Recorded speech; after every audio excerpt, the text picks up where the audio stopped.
X plus 1 ভাগ x equal to 2 হলে x to the power 9 plus 1 ভাগ x to the পাওয়ার 9 সমান কত হবে?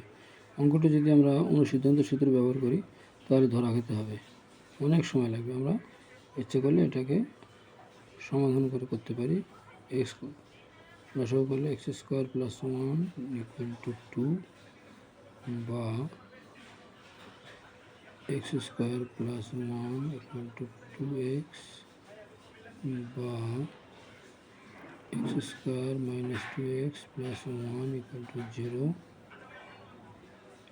বা x square 2 into x into 1 plus 1 square equal to a minus b whole স্কোয়ারের সূত্র বানালাম। এখন x minus 1 square equal to 0 অর্থাৎ এক্স ইকুয়াল টু 1। অর্থাৎ এখানে আমরা এক্সের মানটা 1 বসে দিই।